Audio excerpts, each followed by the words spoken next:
1969 সালের 12ই আগস্ট তৎকালীন সেনাবাহিনীর সবচেয়ে মেধাবী এবং সাহসী সেনা অফিসার মেজর জিয়াউর রহমান এবং বেগম খালেদা জিয়ার ঘর আলো করে এলো এক পুত্র সন্তান। বাবা মেজর জিয়াউর রহমান পবিত্র আরাফাত ময়দানের নাম অনুসারে ছেলের নাম রাখলেন আরাফাত রহমান, আর মা আদর করে ডাকতেন কোকো। বয়স তখন 1.5, কোকোর মুখে তখন কথার ফুলঝুরি, আব্বু আম্মু ডাকে মুখরিত সারা বাড়ি। ঠিক সেই সময়ে বাবার আরেক সাহসী পদক্ষেপ, দীপ্ত ঘোষণা, স্বাধীনতার ঘোষণা। পরিবার ছেড়ে ঝাঁপিয়ে পড়েন পাক হানাদার বাহিনীর উপরে। মা বেগম খালেদা জিয়া 2 পুত্রকে সাথে নিয়ে চট্টগ্রাম থেকে ফিরে আসেন ঢাকায়। গ্রেফতার হন পাক সেনাবাহিনীর হাতে। রণাঙ্গনের সেই সাহসী যোদ্ধা সেক্টর কমান্ডার মেজর জিয়া যখন দীর্ঘ 9 মাস যুদ্ধ করে স্বাধীন বাংলাদেশের পতাকা হাতে ফিরে এলেন ঘরে, কোকোর সে কি উচ্ছ্বাস, সে কি আনন্দ। 1972 সালে বাবা যখন কুমিল্লা ক্যান্টনমেন্টে জিওসির দায়িত্ব নিয়ে সপরিবারে কুমিল্লায় যান, তখন কোকোর বয়স মাত্র 3 বছর। লালমাটি আর সবুজ অরণ্যে ঘেরা লালমাই পাহাড়েই কোকোর প্রথম লাল সবুজের ভালোবাসা। দুরন্ত চঞ্চল অথচ গভীর দৃষ্টি, যেন এড়ায় না কোনো কিছু। বড় ভাই তারেক রহমানের হাত ধরেই যেন 4 দেয়ালের বাইরে আসা, পাহাড়ে ছোটা, তিতাসের পারে বেড়াতে যাওয়া। বাবা জিয়াউর রহমানের আবারও বদলি, নতুন দায়িত্ব, বড় দায়িত্ব। সবাই চলে আসেন ঢাকায়।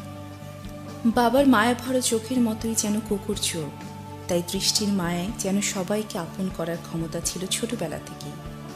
মইনুল রোডের 10 নম্বর বাড়িটি ছিল কোকোর খুব প্রিয়। সারাদিন ছুটোছুটি আর হইচয়ে মাথায় তুলে রাখত। একদিন বাবার হাত ধরে এসে ভর্তি হন রেসিডেন্সিয়াল মডেল স্কুল অ্যান্ড কলেজে। অজানাকে জানা, অজানাকে চেনার ইচ্ছে ছিল কোকোর ছোটবেলা থেকেই, তাই খুব অল্প সময়ে কোকো জনপ্রিয় হয়ে পড়ে স্কুলে। বাংলাদেশে তখন রাজনৈতিক অস্থিরতা, চারিদিকে হানাহানি, এসব কিছুই বোঝে না কোকো। শুধু বুঝতে পারে বাবার অস্থিরতা, দেশের জন্য, মানুষের জন্য। বাবা যখন বাংলাদেশের প্রথম নির্বাচিত প্রেসিডেন্ট হন, তখনও এত কিছু বোঝার বয়স হয়নি কোকোর। তাই বড় হয়ে টার্জান কিংবা $6 মিলিয়ন ম্যান হবার ছিল শখ। আর যখন সবেমাত্র বুঝতে শিখেছে, নিজের কথা বলতে শিখেছে, নিজের মতো চলতে শিখেছে, ঠিক তখনই এলোমেলো করে দিল 1981 সালের 30 মে। শহীদ হন প্রেসিডেন্ট জিয়াউর রহমান। বাবার মৃত্যু যেন ধীরে ধীরে চঞ্চল দুরন্ত কোকোকে করে দিল নম্র, বিনয়ী, আবেগী এক মানুষ। আবারও অস্থির দেশ, রাজপথে মানুষ। দেশ রক্ষায় এগিয়ে এলেন মা খালেদা জিয়া, দুর্বার আন্দোলন গড়ে তুললেন স্বৈরাচারের বিরুদ্ধে। ঠিক তখনই পড়াশোনার জন্য চাচা কোকোকে নিয়ে আসেন যুক্তরাজ্যে। মেধাবী কোকো O-লেভেল শেষ করে অস্ট্রেলিয়ায় পা বাড়ান উচ্চশিক্ষার্থে। সেখানে A-লেভেল শেষ করে ভর্তি হন মেলবোর্নের বিখ্যাত বিশ্ববিদ্যালয় মোনাস ইউনিভার্সিটিতে। অ্যাকাউন্টেন্সিতে পড়ার খরচ জোগাতে পার্ট টাইমে একটা পিজার দোকানে কাজ নেয় কোকো। জীবনকে সহজ থেকে সহজ, সুন্দর থেকে সুন্দর করাই ছিল কোকোর জীবন আদর্শ।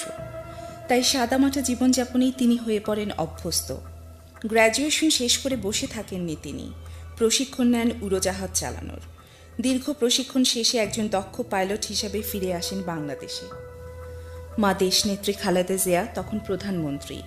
ক্ষমতা ও রাজনীতির মাঝে থেকেও কোকো ছিলেন একজন নিতান্তই সাধারণ মানুষ, সহজ মানুষ। মায়ের আদর্শ ছেলে, ভাইয়ের আদর্শ ভাই, বন্ধুর আদর্শ বন্ধু এবং সমাজের আদর্শ সেবক। তাই পেশা হিসাবেও সদালেপি প্রচার বিমুখ এই মানুষটা বেছে নিয়েছেন বিজ্ঞাপনী ব্যবসা। ব্যবসার পাশাপাশি বাকি সময়টায় ব্যস্ত থাকতেন খেলাধুলা আর সামাজিক উন্নয়নমূলক কাজে। হাঁটি হাঁটি পা করে চলা বাংলাদেশ ক্রিকেটকে নিয়ে গিয়েছিলেন অন্য উচ্চতায়।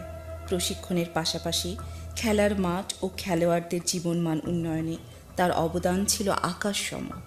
ঐতিহ্যবাহী রাজনৈতিক পরিবারে জন্মগ্রহণ করেও তিনি ছিলেন রাজনীতির থেকে অনেক দূরে, কিন্তু রাজনীতি তাকে দূরে রাখেনি। 2007 সালে যখন ষড়যন্ত্রকারীরা অবৈধভাবে ক্ষমতা আঁকড়ে ধরে, তখন থেকেই তিনি এবং তার পরিবার প্রতিহিংসার শিকার হন। মায়ের সাথে গ্রেফতার করে বন্দি করে রাখা হয়। শুরু হয় অত্যাচার, নির্যাতন। এভাবেই মাসের পর মাস নির্যাতনের ফলে অসুস্থ হয়ে পড়েন আরাফাত রহমান কোকো। ভর্তি করা হয় পিজি হাসপাতালে।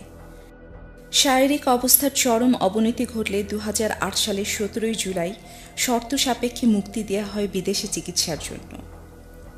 19 জুলাই যখন বড় অভিমান নিয়ে জিয়া আন্তর্জাতিক বিমানবন্দরে আসেন, তখনও কেউ বুঝতে পারেননি তিনি আর ফিরবেন না এই দেশে, এই মাটিতে, মায়ের কাছে।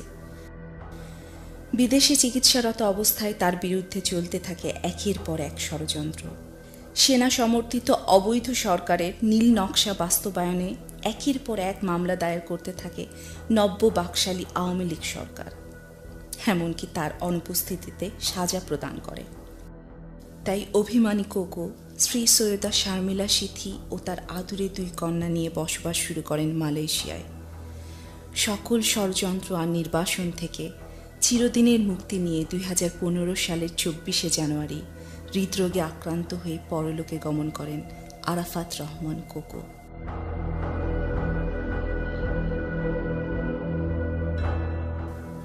তুমি ছিলে, তুমি আছো, তুমি থাকবে।